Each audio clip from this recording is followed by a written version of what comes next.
Mira, fíjense que, pues, no, la verdad es que yo creo que ya como por el 2007 andaba por ahí, así que más o menos joder, pero todavía de vez en cuando reclamo.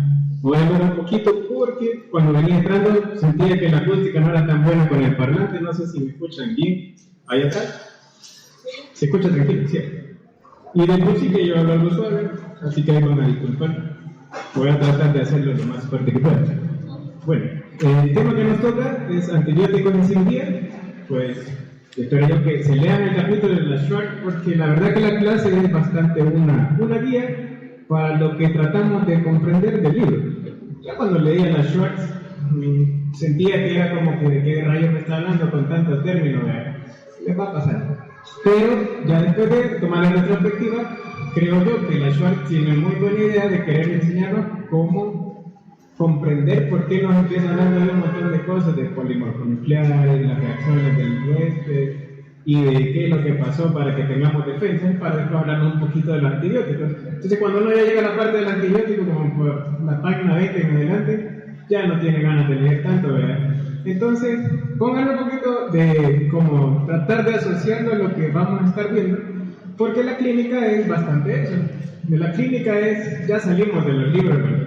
Ya podemos ir a tocar pacientes, ya no se nos va quitando el miedo y cada vez que lleguen al hospital, de entrada pídanle permiso a sus pacientes, se presentan, lleguen bonitos, vestidos.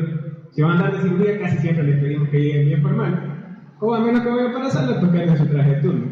Cuando lleguen conmigo a Mater, porque allá los voy a recibir, pues van a sentir que vamos a hacer bastante el día que tengamos chance, porque a veces pasamos la cirugía, a veces no pasamos cirugía, pero pasamos viendo los servicios. Entonces eso nos va ayudando a que vayamos como relacionándonos bastante con los pacientes y vayamos correlacionando lo que vamos viendo en las clases. Entonces, bueno, soy el DIFAS de la American College of Surgeons, también miembro del colegio de acá, y pues con mucho orgullo estudiante de la Nacional. Y bueno, siempre vamos a seguir siendo estudiantes, no se les olvide. ¿Qué vamos a tratar? Pues según el libro, antecedentes históricos, microbiología, clasificación, patogenia, diagnóstico, prevención y tratamiento. Ya vamos a ir hablando un poco de cada uno de ellos. Pues siempre un poquito de historia, ¿verdad? Sí es bueno saber qué pasó con la revolución de los medicamentos. Después no se preocupe, yo le paso la presentación. Porque el fondo no es tan bueno y entonces necesitamos que alguien nos done una de esas y espero que tenga una en mi casa. Entonces don Ignaz siempre nos demostró que limpiándose las manos se prevenía y se veía que mejoraba la atención de los pacientes en aquel entonces usando un agua clorada que lo estaban, ellos veían que en las salas de parto donde atendían los médicos, que también era donde hacían amputaciones, las mamás se morían, y donde se atendía solo con las parteras sí se lavaban y se disminuían las infecciones del sitio quirúrgico. Se le fue metiendo en la cabeza que algo de lo que estaba, de la contaminación, estaba haciendo que le dieron la sepsis después a las personas, ¿ve? Entonces así fueron desarrollando más cosas. Eso fue en 1846. De los 78 al 80, Don Koch hizo más estudios de microbiología clínica y fue viendo qué onda con los patógenos.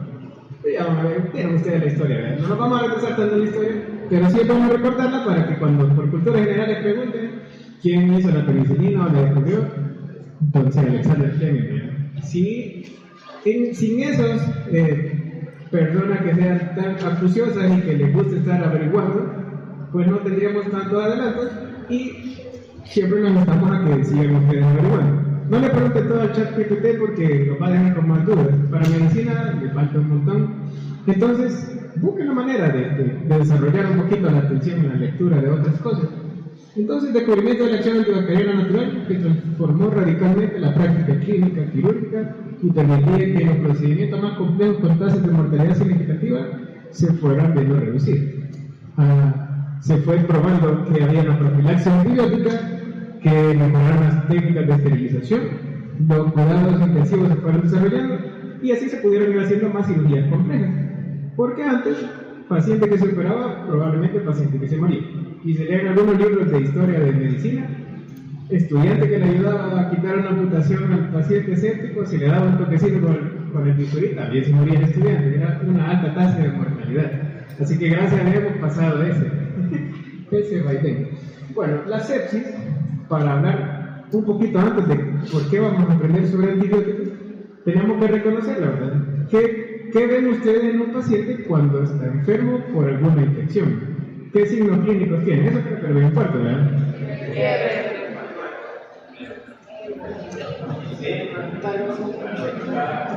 La tumefacción. Entonces uno va viendo, ¿verdad? Clínicamente ese paciente no me parece sano. Puede ser una picada, puede ser una infección del sitio quirúrgico, puede ser un absceso que no tenga nada que ver con traumas y que entonces eso nos hace pensar que hay algún proceso infeccioso y que algo le tenemos que hacer porque si no nuestro paciente se nos va deteriorando. Se define como la disfunción orgánica potencialmente mortal y es causada por una respuesta desregulada del hospedador a la infección. Hay respuesta sistémica compleja, hay una variedad de presentaciones clínicas, ya lo vamos a ver, requieren enfoque organizado y control del origen.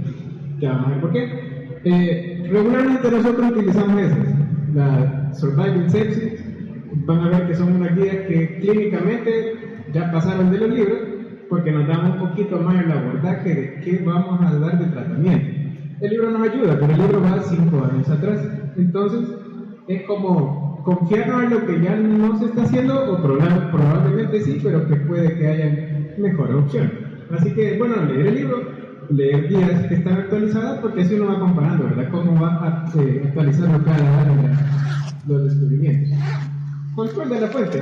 Bueno, si tenemos algo séptico que pensemos que está enfermando o que nos va a dar una infección, hay que buscar qué es lo que está ocurriendo ahí, ¿verdad?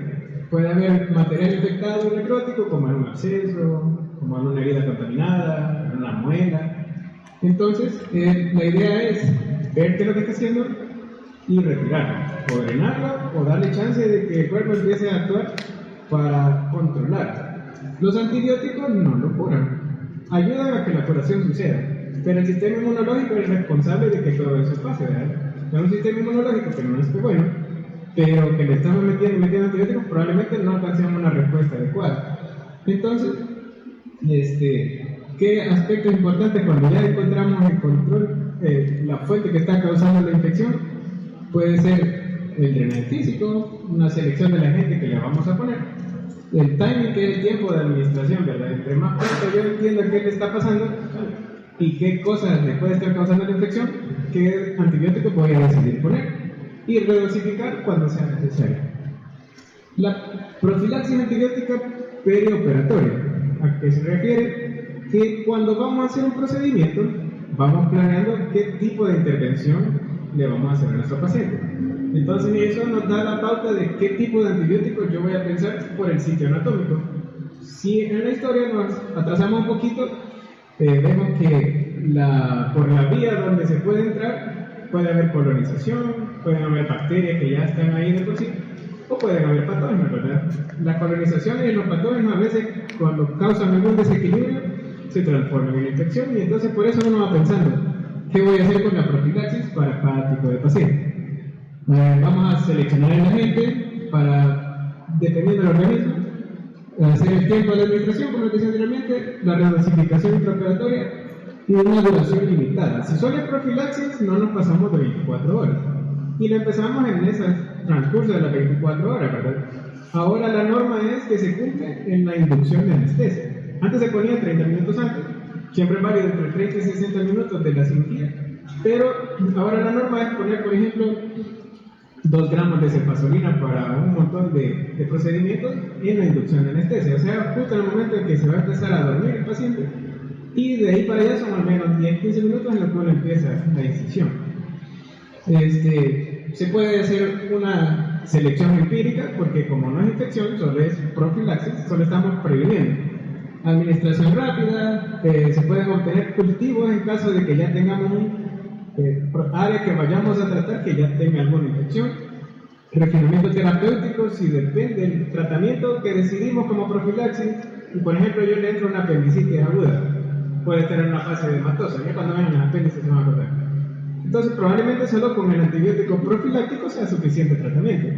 Pero si en el transcurso de la cirugía yo encuentro que está perforada, yo decido cambiar, que ya la profilaxis sí fue un buen inicio, y que después de la profilaxis necesita al menos de 2 a 3 días de continuación del tratamiento. Entonces a eso se refiere el refinamiento, dar un poco de más dependiendo de lo que encontremos. Y lo otro, la de continuación. Si vemos que suficiente 3 días o suficiente con la profilaxis, 24 horas, dependiendo del caso, con eso vamos a decidir que hasta ahí de antibiótico y así no creamos resistencia y no estamos como condenando al paciente que en la próxima infección se vaya a dar algún problema de resistencia bacteriana. Las infecciones del sitio quirúrgico tienen bastante que ver en los problemas de la sepsis y del uso de los antibióticos. Entonces, tenemos múltiples estrategias multifactoriales que nos ayudan como para disminuir esa mala exposición a veces o como el riesgo de que se nos vaya a infectar un procedimiento. Entonces, podemos idealmente preparar a un paciente, tener una optimización nutricional, control de los factores de riesgo, ya lo veremos adelante, antibióticos preoperatorios, mantenimiento de la normotermia, o sea que se mantenga un buen calor en la sala. A veces tener una sala que se arruina el aire, van a ver que se suspende una cirugía. Y no es porque solo por estar cómodo, a veces por emergencia sí se opera así. Pero regularmente queremos que esté en una temperatura estable, un poco abajo de los 20 grados, para que la proliferación de bacterias no se dé a cabo más rápido. Y después de eso, mantener al paciente normotérmico o con un poquito de calorcito aumentado ya en la recuperación para que la homeostasis le llegue también a un buen momento. Normoglicemia en los pacientes diabéticos, por ejemplo, y manejar adecuadamente las heridas. Bueno, si van a tratar a alguien enfermo, su precaución universal de siempre, ¿no? Barrera de protección, lavado inmediato, manejo adecuado de cortopunzantes y de contaminación de lo que vayan a utilizar. Porque a veces andan con el esteto, se lo van a poner una pancita que estaba bien, pero van a llegar a otra que puede ser que le chorreó la herida operatoria y no se dieron cuenta y ahí la andan paseándole. Entonces son detallitos sencillos que a veces uno se le va, o de repente se le pone el esteto, estaba sucio, se pasó un pancito y en un par de días ya andan todos enfermos de la panza. Y les va a pasar. Así que tengan cuidado, no se la banda. Agarran un cuadro, bueno, hoy no todo el hospital usa un cuadro, pero la compu igual anda por todos los lados. También es de tener cuidado, ¿verdad? Son cosas que nos pueden llevar a infección que uno no se espera que pasen así. Bueno, regresando a lo que le pasa al cuerpo, tenemos mecanismos de defensa que nos ayudan a sobrevivir, ¿verdad? Desde lo básico que no necesitamos antibióticos hasta lo que sí necesitamos una intervención. Que tenemos capas de protección, ¿verdad? Desde la piel, que es el órgano más grande que conocemos, barreras físicas, factores químicos, los sistemas de complemento, que es todo ese relajo de cuando llega una bacteria, que la reconoce el complemento o que la reconoce el macrófago y se va haciendo una envoltura ahí de los glóbulos blancos hasta que forman, por ejemplo, la fibrina o se encuentra con pus. Todo eso son parte de las defensas que tenemos, ¿verdad? Como hospedadores. Y la inmunoglobulina que también van siendo parte de nuestra defensa. ¿Qué es lo que me he encontrado en la respuesta inflamatoria? Bueno, antes de continuar con la respuesta inflamatoria, si retroceden a la cicatrización, ¿a qué les recuerda la cicatrización? ¿Cuáles son las fases de la cicatrización normal?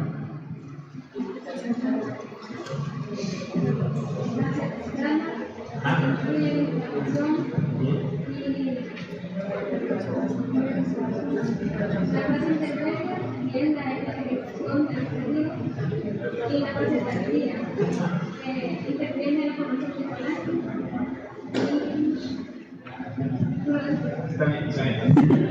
Repásenlo, no hay problema. Como escucharon, bueno, si escucharon, una de las partes de la cicatrización es la inflamación. Entonces, una buena herida empieza por una inflamación correcta. Entonces, por eso pasa eso, ¿verdad? La respuesta inflamatoria nos ayuda para diferentes cosas, incluso para cicatrizar. Y cuando vean también que hay una reacción, por ejemplo, a una sutura, es una reacción inflamatoria a la sutura. Por ejemplo, hay liberación inmediata de citocina, amplifican la respuesta inmune, dan los mediadores clave, ¿verdad? El TNF-alfa, interleucina 1, 6 y 8. El reclutamiento celular, encontramos polimorfos nucleares, y todo eso se traduce a que cuando vemos al paciente, primero se ve rojito por la respuesta inflamatoria, que liberación de histamina, más calor local, eso arrastra más respuesta en un punto específico. Luego de eso llega a la formación de una respuesta que podemos ver en el examen de laboratorio. Vean, cuando tiene una infección, eso de encontrar leucocitosis es la respuesta de este tipo de los mediadores de la inflamación que se van propagando y van aumentando la cantidad de respuestas y que ya llegan a ser detectables en el examen de laboratorio. Cosas que vamos a encontrar, tener siempre en cuenta, las bacterias gram positivas, bacterias gram negativas. Las vamos a mencionar porque son las más frecuentes. Staphylococcus aureus, que encontramos el patógeno más comúnmente aislado en las infecciones quirúrgicas. Porque, ¿dónde lo tenemos? Pues en la piel acá. Entonces, que más fácil lo tenemos porque lo tenemos a la mano. Staphylococcus epidermidis, igual, que pueden estar asociados a cuerpos extraños y prótesis. Por ejemplo, van a pasar en alguna unidad de salud. Va a llegar algún paciente que se le insertó el arito, ¿verdad? Staphylococcus epidermidis. Vamos a ver, con la orejita roja, con el ombligo hinchado, donde sea, o que se metió alguna espina, como eso es un arrastre, el epidermidis aprovecha y ya no es colonizador, sino que vuelve patógeno. Entonces, lo otro es Streptococcus pyogenes, infecciones graves de la piel y tejido blando, Streptococcus especies, también como parte de la flora intestinal, ¿Qué otros patógenos entéricos ambientales tenemos? Los enterobacterias como el E. coli, Klebsiella, Pseudomonas, Rhatlen, y se han escuchado que hay un brote ahí de gastroenteritis, son estas las malas, ¿verdad? Y la E. coli es bien común, pero es bien mala, no se confíen, porque la E. coli sí hemos visto cuadros graves de sepsis, que son multiresistentes, y solo con E. coli, pero no, la E. coli se lo pueden llevar. Patógenos ambientales como Pseudomonas aeruginosa, Acinetobacter baumannii, lo van a encontrar en pacientes con multidrogos resistentes que ya probaron, por ejemplo, ciclos completos de antibióticos de 10, 14 días y de repente ya son las bacterias de origen infeccioso hospitalario. Ahí lo vamos a encontrar más fácil porque se han ido acomodando al ambiente donde ya estaba el antibiótico y que no les pega casi nada fácilmente.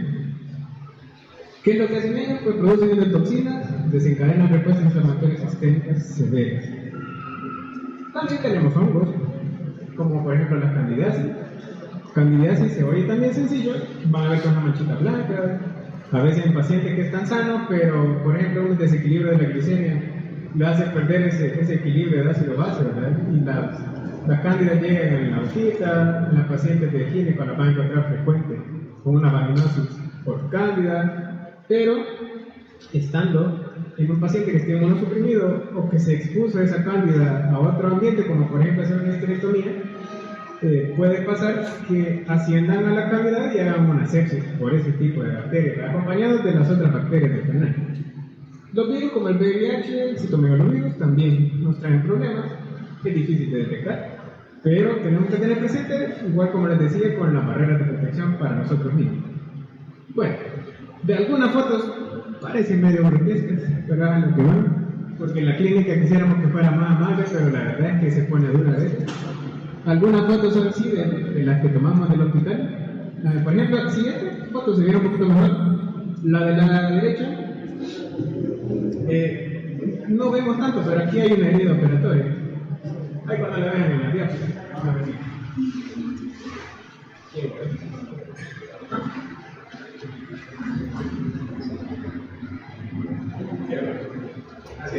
Bueno, acá, si ven, ahí hay una herida operatoria que si lo hubiéramos tocado, hubiéramos visto a la paciente en el servicio que tenía esto indurado, rojito, que le estaba chorreando un poquito aquí de secreción. Y pues ya cuando lo pensamos, si fue una herida operatoria, una señal que hiciera esterectomía o alguna intervención tipo laparotomía, la abrimos, le quitamos los puntos y miren, bueno, cuando la ven, hay un montón de placas de fibrina, el tejido se ha engrosado, está todo eso rojito, doloroso y que es una herida que supura. Definitivamente está muy infectada. Entonces, le tomamos importancia no solo ahorita que ya estaba complicada, sino que desde que le damos en alta, ¿verdad?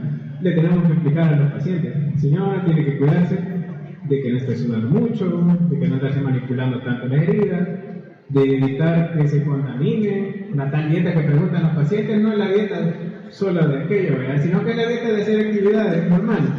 Sí, de cuando van a empezar a hacer su actividad física, lo de lavar platos, ir a traer a sus hijos, de todo eso. Pero si uno lo orienta bien, previene que puedan pasar algunas cosas. O que, por ejemplo, digan ellos mismos, ¿verdad? Mire, cuando vengo a la día de la cirugía, vengo con todo, mejor suspenderlo. Mejor atrasar la cirugía 2 semanas y no tratar de operarlo para que termine con una neumonía. O que se muera por la neumonía y que solo debemos operar por una hernia tranquila, pequeña y que se complique. Entonces, siempre que vean pacientes con algo que les llame la atención, hay que averiguar la historia que le ha pasado. Porque ahí también la historia clínica les va a dar hasta el 70% del diagnóstico.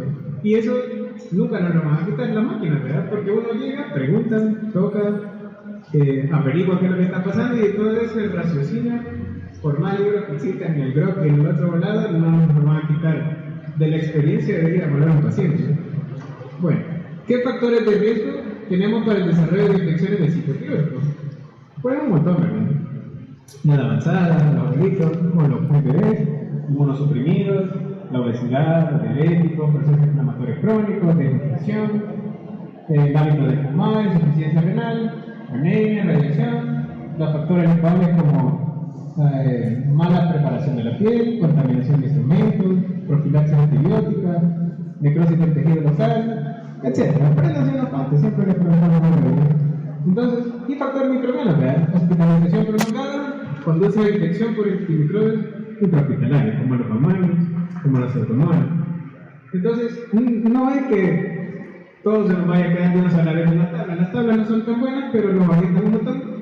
Y ya leímos el capítulo, pues este es un resumen de lo que ya vimos, ¿verdad? Un par de páginas.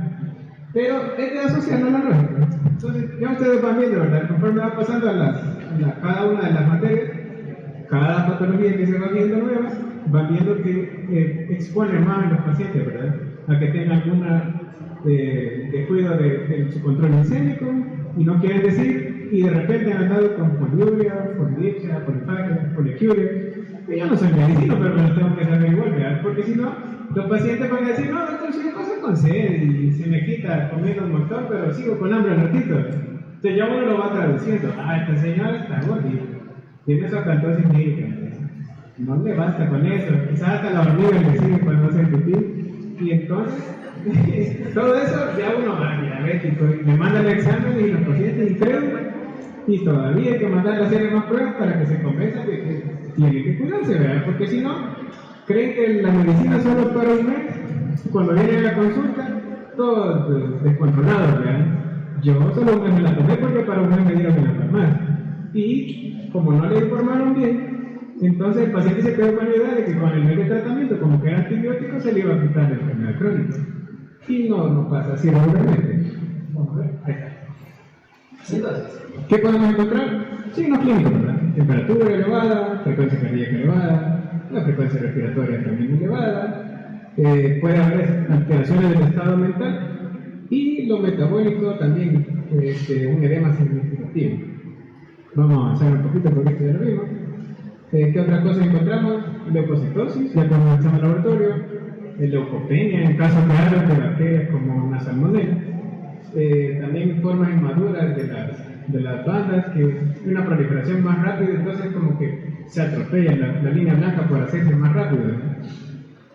Otra cosa importante que tal vez no han visto todavía, la evasión de la proteína C y la procalcitonina. Y esto lo vamos a encontrar, van a ver cuando estemos hablando de pacientes, o que escuchen que estamos viendo pacientes que le dejamos por alguna sospecha de un abdomen agudo, algún apéndice, algún absceso tubovárico. Siempre vamos a tratar de encontrar cómo está la proteína C, porque es un predictor de cómo va a estar la infección. La leucocitosis o neutrofilia, que es bien importante que estén acompañadas de la neutrofilia, puede ser que esté el leucopénico, pero con la neutrofilia alta, ¿verdad? Entonces eso significa que alguna bacteria está por ahí haciendo algo mal. Si son pacientes que están un poquito más complicados, ya pueden estar hipopertendidos, la disminución de la presión arterial, disminución de la saturación venosa mixta y un índice cardíaco de más de 3.5. Y acá les dejo en resumen los criterios para el síndrome de respuesta inflamatoria sistémica. Ahí se los leen después, porque son los mismos temas. Bueno, entonces, ¿qué indicadores tenemos de disfunción orgánica? Cuando ya lo vemos en pacientes complicados, una oliguria con una menor de 0.5 ml por kilo hora, ¿verdad? En el sistema renal. En lo respiratorio puede haber un pico menor de 250. En lo hematológico puede haber una caída de las plaquetas con una trombocitopenia abajo de 80.000. En lo metabólico, un pH menos de 7.3 ya no es nada bueno, ¿verdad? O que esté un déficit de base mayor de 5. Eso puede haber confusión en el sistema nervioso central.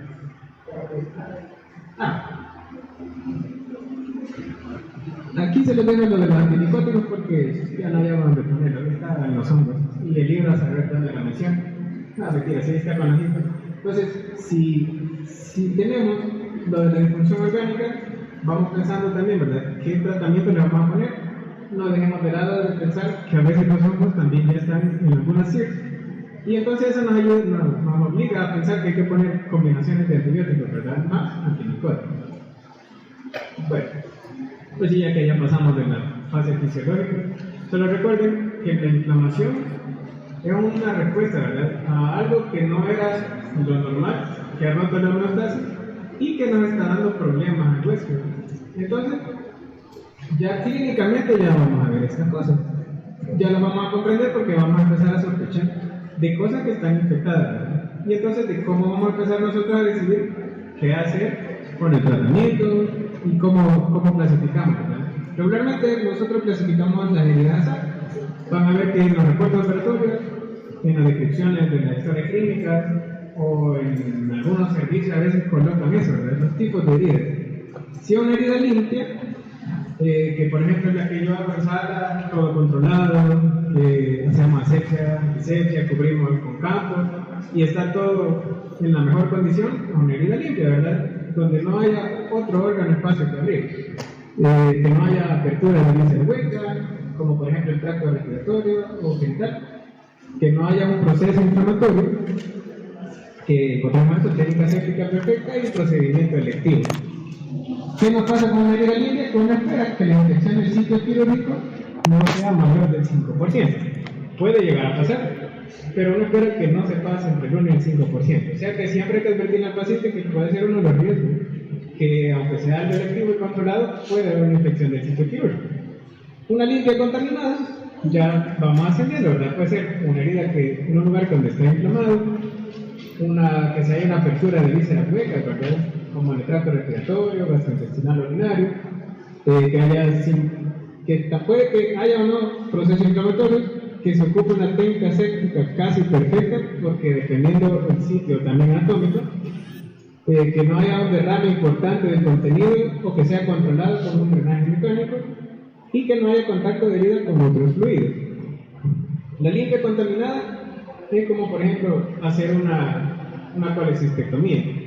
Entonces van a ver ahora casi todo el video, pero igual abierto esta misma, el objetivo es quitarla. Solo mete la cámara, sopla la pancita, identifica la vesícula, va de seca y trata de que todo lo que está allí en la vesícula no se derrame. A veces pasa porque la pared está delgada, no es porque no sea tuyo, pero y está bien empatizada, así como perrodita. Entonces, si no se contamina nada, yo la clasifico siempre como una limpia contaminada porque accedí al tracto gastrointestinal. Aunque en la técnica sí clipé bien, quité la vesícula, no se rompió nada, pero ya estoy ingresando a otro órgano. Entonces, por el tipo de cosas que se pueden llegar a contaminar, siempre la dejamos como limpia contaminada. Y se puede infectar entre el 3 y el 8%. La contaminada, hay una transmisión mayor de la técnica, apertura de vísceras huecas, puede haber un derrame que sea o no contenido, aparente proceso inflamatorio o una mala técnica séptica. A veces no es que uno quiera, ¿verdad? Puede ser un paciente accidentado, como que llega por una fractura expuesta, por ejemplo, ya de por sí la herida va contaminada, ya uno piensa que puede haber una infección del sitio quirúrgico, entonces trata de hacer medidas para mejorar el estado de la herida, pero no nos asegura que no vaya a haber infección. Puede haber hasta el 10-17%. Y eso es bastante, ¿verdad? Porque de 100 pacientes, 17 que se les contaminen es tener un servicio lleno de pacientes contaminados, ¿verdad? Y los demás sí se pueden ir de alta, pero puede que regresen. Y la otra, la herida sucia, una contaminación fecal, por ejemplo, un contenido purulento como un exceso, y puede haber pérdida de la vitalidad de los tejidos como una necrosis. Aquí poníamos un par de ejemplos de qué tipo de cirugía podemos colocar en cirugía limpia, en una reparación de hernia, biopsia de mama, en las clase 2 contaminadas, limpias contaminadas, la colecistectomía, en la clase 2 de las limpias contaminadas, una cirugía colorectal, en la contaminada clase 3, traumatismo penetrante del abdomen, lesión de tejidos grandes, de tejidos, una enterotomía, por una obstrucción intestinal, y la clase 4, una diverticulitis incorporada, por ejemplo. ¿Ya han escuchado de varias veces cómo va con la lectura de eso? Porque yo se les he puesto como ejemplo, pero ¿qué habían visto antes de las cosas de cirugía? ¿Qué saben de la diverticulitis, por ejemplo?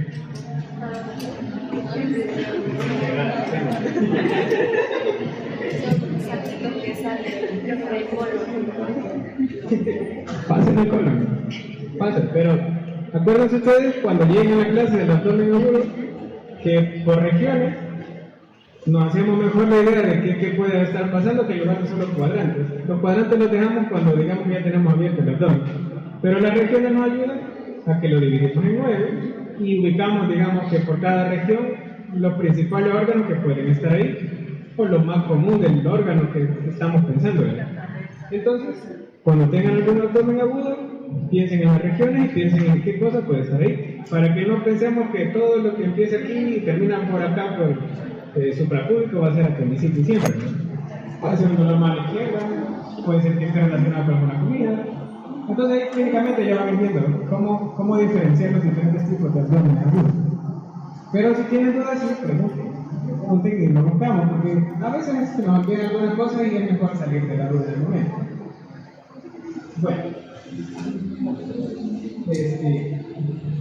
¿cómo clasificamos entonces también las infecciones? Ya eran las heridas, ahora son las infecciones.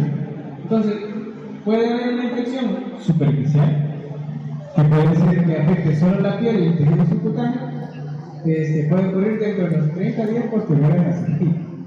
Puede ser que no haya sido una cirugía, sino que por ejemplo algún trauma y también lo clasificamos como superficial, intermedio y profundo. Puede estar esta incisional profunda, siempre relacionada a la cirugía, que involucra el tejido blando, profundo como la fascia y el músculo.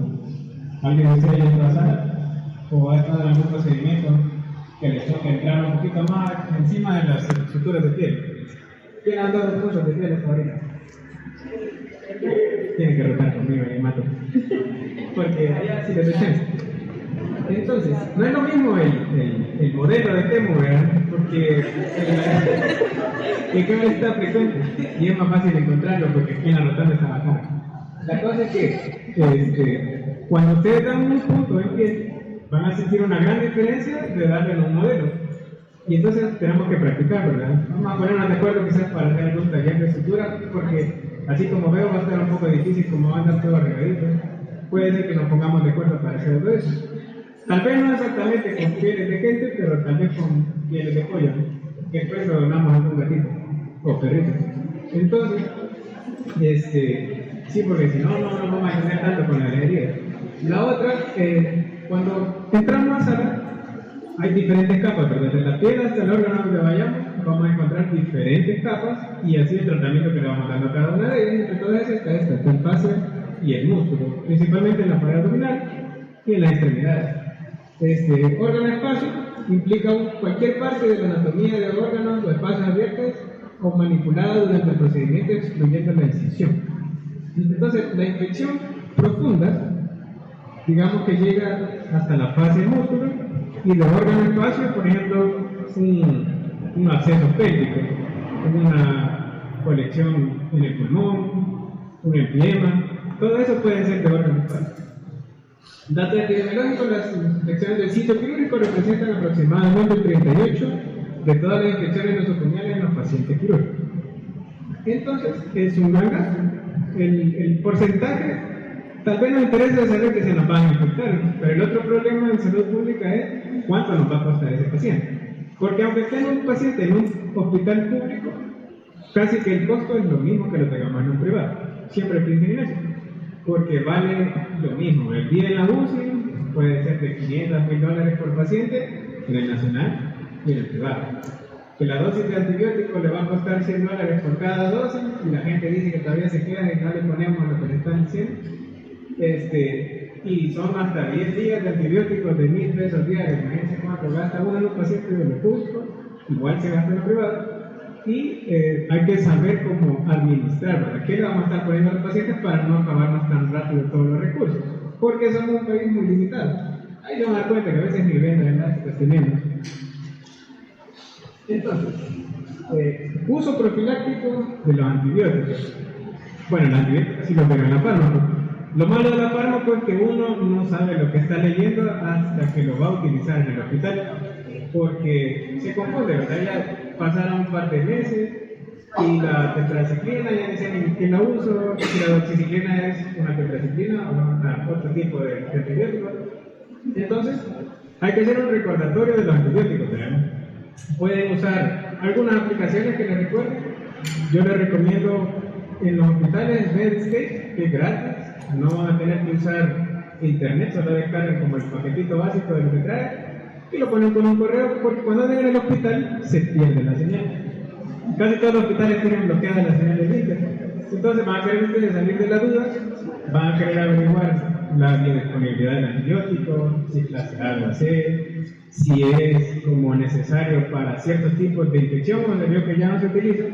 Entonces alguno ahí en ese momento sí es muy bueno utilizar el dispositivo, ¿verdad? Vemos qué onda con el tipo de antibiótico, la biodisponibilidad, la farmacocinética, y si no funciona ya nos decidimos por eso. Y si no, tenemos cómo comparar. Entonces ahí se acuerdan, Medscape, y es muy bueno. Entonces, ¿qué vamos a decidir de antibióticos profilácticos? Que este es lo más común, como que ya se estudió que sí nos da buen resultado, porque como el sitio de entrada va a ser la piel regularmente, entonces las bacterias que queremos contrarrestar son las que teníamos en la piel, ¿verdad? Estafilococcus principalmente. Entonces, si por ejemplo la cirugía cardiovascular y el antibiótico, cefazolina, cefuroxima. Y si son alérgicos, también nos ponen acá algún tipo de alternativa. Porque siempre hay pacientes que alguna vez les pusieron alguna penicilina, amoxicilina o alguna ceftriaxona, y sabemos todos que son de la misma familia de primitos. Entonces ya no tenemos que arriesgarnos a que le vaya a dar una reacción peor en el siguiente procedimiento.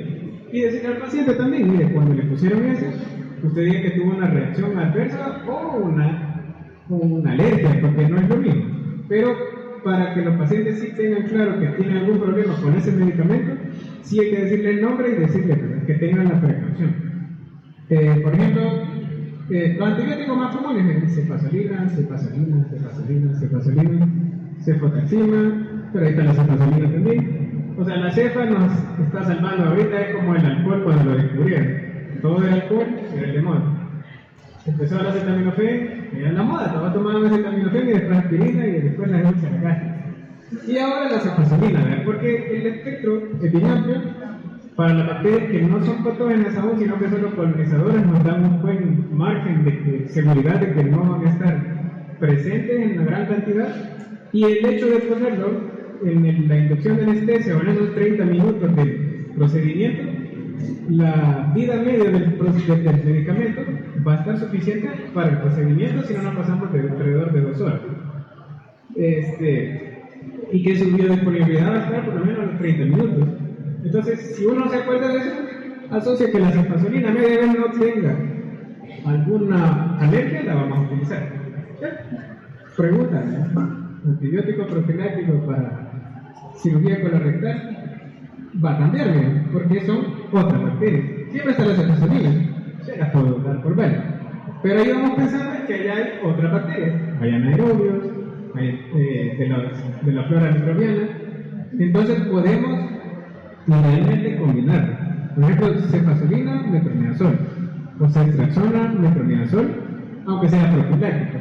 Ya si dependemos de que hubo alguna dilución mayor, la cirugía se tardó más, si encontramos que había contaminación, dejamos de lado que solo son las 24 horas, ya no es profilaxis, sino que lo convertimos en tratamiento antibiótico. Entonces de ahí le damos continuidad a la que habíamos empezado, ¿verdad? Premetro, cefazolina media. Pero si empezaron con cefazolina, lo mejor, el siguiente paso, no más de 24 horas, es cambiarlo a una que sí nos va a dar más tiempo de biodisponibilidad. ¿De ahí qué más? La clinda es una buena opción, bien utilizada y una buena indicación, porque a veces la clinda la pasa muy rápido la enfermera, pasa del síndrome del hombre rojo, los pacientes piensan que le dio una alergia y tienen miedo de que la usen, pero a veces es la mala colocación. Entonces, indicamos, ¿verdad? Que se cumpla lento y que se cumpla con una buena hidratación venosa. Bueno, cirugía, ¿verdad? Pacientes que no llegan al turno. Definitivamente algo se le va a contaminar a ese bicho. Ese fue un accidente de moto, se fue a dar con la aparato de esos separadores y se le descendió, venía con los sentimientos expuestos. Todavía para el 14 espero que esté recuperado. Entonces, pues aquí tenemos que tener en cuenta, ¿verdad? Bueno, ¿qué voy a empezar a utilizar de antibióticos? ¿A dónde diablos fue a caer este bicho? Por eso toda la historia es importante, ¿verdad? ¿Cómo iba? Si fue en una calle de tierra, un día de invierno se fue a caer un charco, si fue que cayó en una lámina oxidada, si ha pasado mucho tiempo de algo expuesto, desde que lo llevaron, desde que lo encontraron tiradito y hasta que lo llevaron. Entonces, ya la cefazolina, por ejemplo, yo aquí no la voy a pensar en utilizar de entrada, ¿verdad? Porque sé que la voy a utilizar por lo menos 3 días.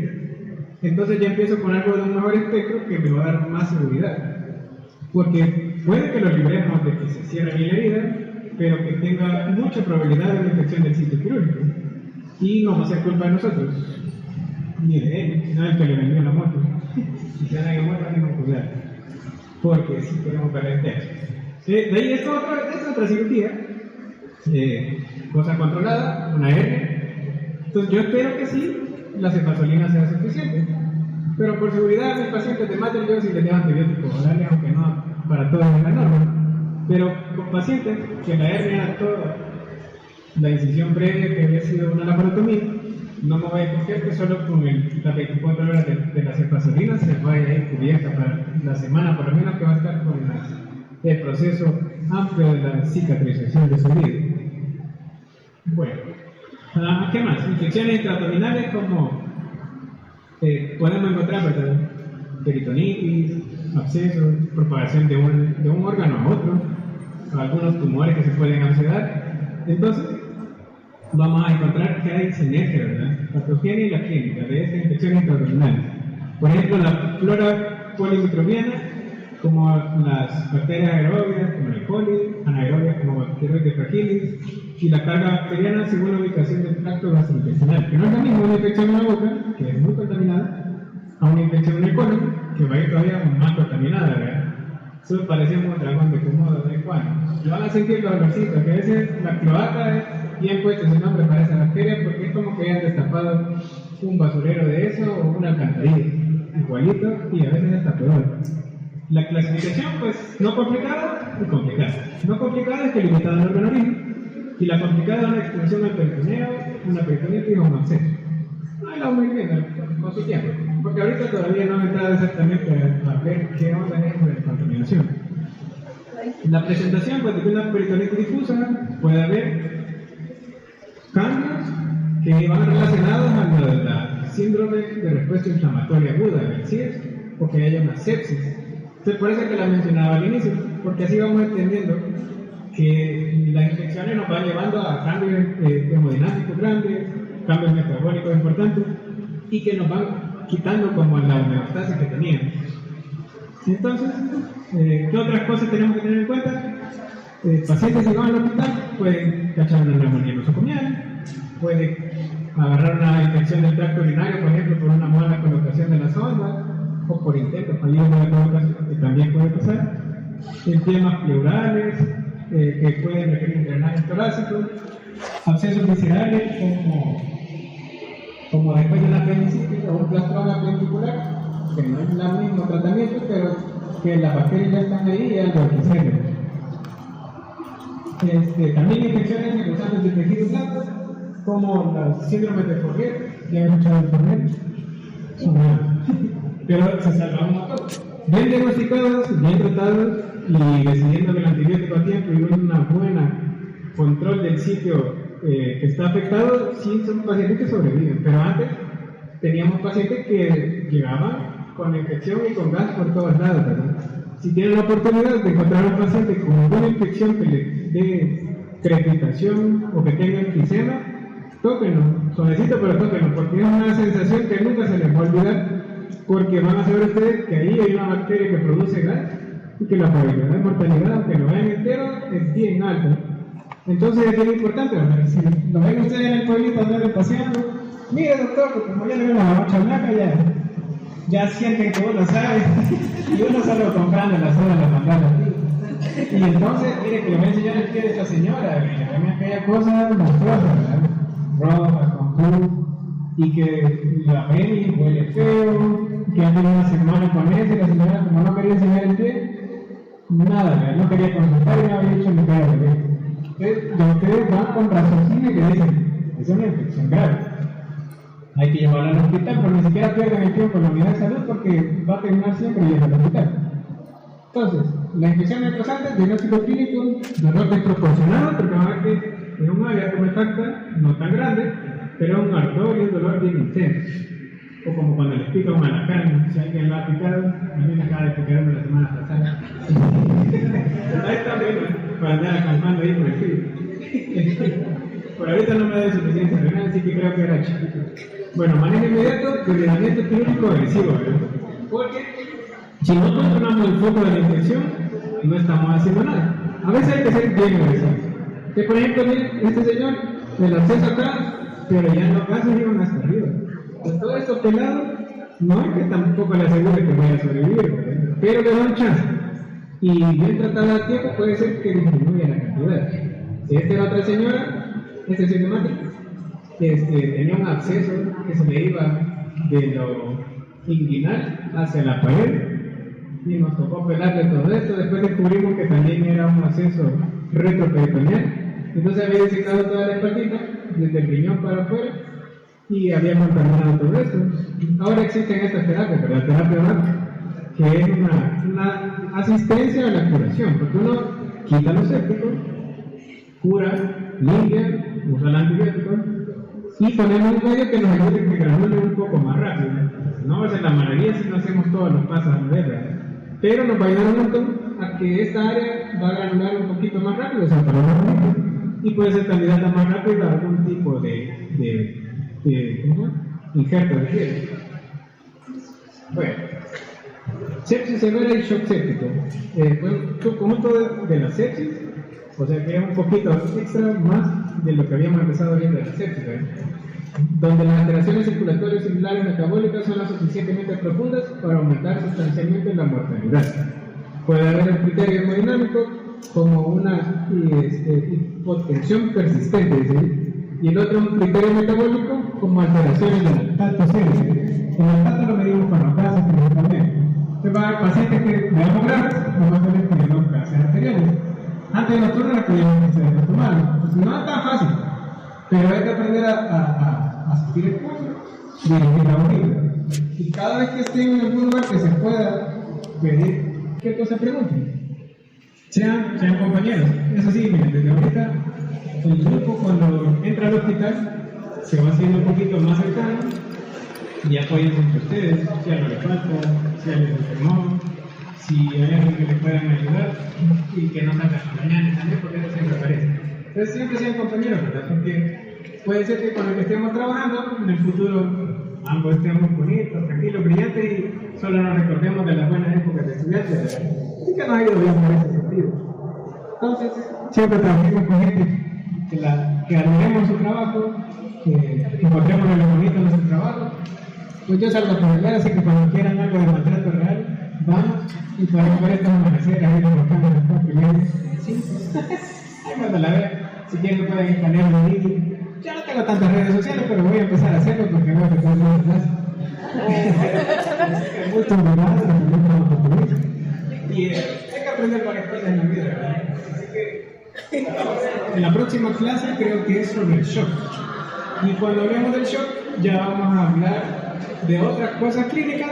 Vamos a retomar sobre cosas de la inflamación y la cicatrización que siempre vienen a cuento. Pero ya vamos viendo otros procesos, ¿verdad? Los invito a que se busquen qué lleva la solución salina, la concentración de hidromoles, el ringer lactato, cuánto de GML lleva de sangre por volumen de sangre. Todos esos son datos que les van a servir por curiosidad y porque van a tener que saber a quién aplicarse y a quién no. Entonces puede que no les salga en el examen, pero lo vamos a utilizar bastante en el futuro. ¿Y quiénes son los que van a rotar conmigo durante la otra semana?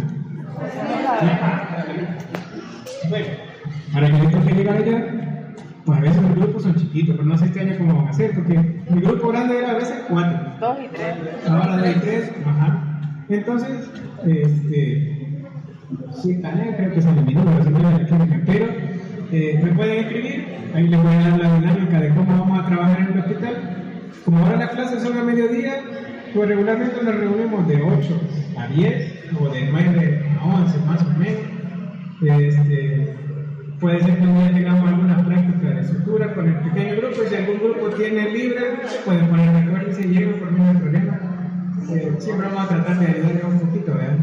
Y si tienen chance y no tienen grupo y quieren entrar a alguna cirugía, pues también, ¿verdad? Si se puede, entramos. Cuando están programadas sabemos qué va a pasar, cuando no, como la que acaba de pasar antes de venirme, yo ya venía llegando y me hablaron que no había llegado mi compañero, y entonces me regresé para echarle la mano porque estaba en sala.